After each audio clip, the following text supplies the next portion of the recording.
নমস্কার সবাইকে, আমার এই ভিডিওতে স্বাগত। আজকে আমি দেখাবো যে কিভাবে তোমরা অ্যান্ড্রয়েড ফোনের মাধ্যমেই পাইথন ইউজ করতে পারো, পাইথনগুলো প্র্যাকটিস করতে পারো। এর আগে আমি একটা ভিডিও বানিয়েছিলাম যেখানে বলেছিলাম যে GNU প্লট তোমরা মোবাইল দিয়ে ইউজ করতে পারো। তো জেনারেলি সবার কাছে কম্পিউটার থাকে না সবার বাড়িতে, তো তোমরা মোবাইলের মাধ্যমে ওই কোডগুলো প্র্যাকটিস করতে পারো। কীভাবে কোডগুলো ওপেন করবে, কীভাবে রান করাবে, সে সমস্ত কিছুই দেখিয়ে দিচ্ছি। তো চলো ভিডিওটা শুরু করা যাক।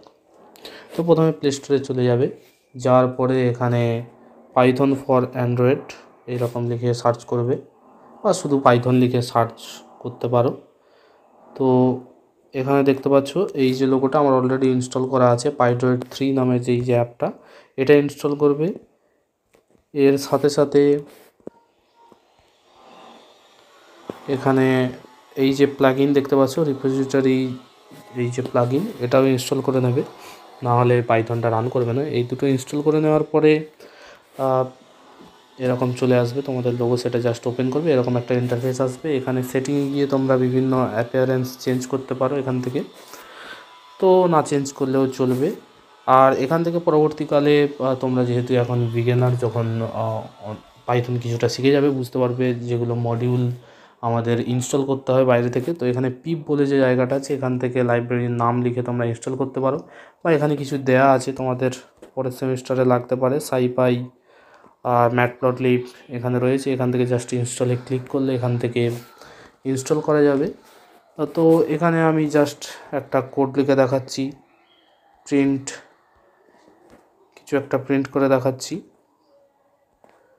প্রিন্ট হ্যালো লিখলাম, দেখতে পাচ্ছ আউটপুটটা চলে এসছে।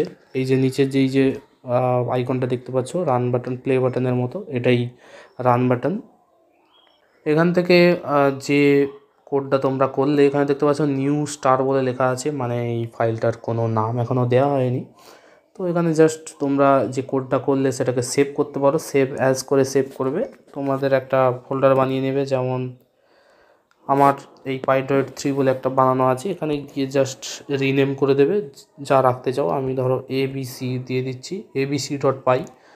জাস্ট এটা সেভ হয়ে গেল। ওপরে দেখতে পাচ্ছ abc.py আমার ফাইলের নামটা চলে এসছে, এবং কোন লোকেশনে আছে সেটা নিচে দেখাচ্ছে।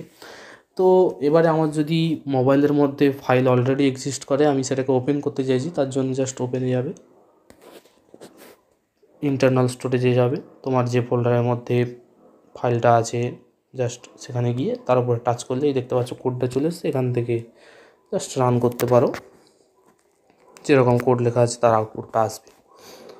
এছাড়াও তুমি নতুন একসাথে অনেকগুলো ফাইল খুলতে পারো। তো এখানে জাস্ট আমি নিউতে ক্লিক করলাম, আবার নিউতে ক্লিক করলাম, দেখতে পাচ্ছ এই ফাইলগুলো খুলেছে। আমি জাস্ট ওপরে টাচ করছি, পরপর আমি সেই ফাইলগুলোর মধ্যে যেতে পারছি। তো এইভাবে তোমরা মোবাইলের মাধ্যমে পাইথন জাস্ট প্র্যাকটিস করতে পারো, কিন্তু কম্পিউটারে করাটাই ভালো, কেননা আসল পাইথন কম্পিউটারেই করতে হবে। তো এটা জাস্ট প্র্যাকটিসের জন্য বাড়িতে বসে তোমরা প্র্যাকটিস করতে পারবে, যাদের পার্সোনাল ল্যাপটপ বা কম্পিউটার ডেস্কটপ এই সমস্ত নেই। তো আশা করি তোমাদের ভিডিওটা ভালো লাগবে। পাইথনের ডাউনলোডের লিঙ্কটা আমি ডেসক্রিপশান বক্সে দিয়ে রাখবো, সেখান থেকে ডাউনলোড করতে পারো, বা তোমরা প্লে স্টোরে গিয়ে সার্চ করেও ডাউনলোড করতে পারো। ভিডিওটা বন্ধুদের সাথে শেয়ার করো, তাদেরও হেল্পফুল হবে। তো দেখা হচ্ছে পরবর্তী ভিডিওতে, ততক্ষণের জন্য ধন্যবাদ।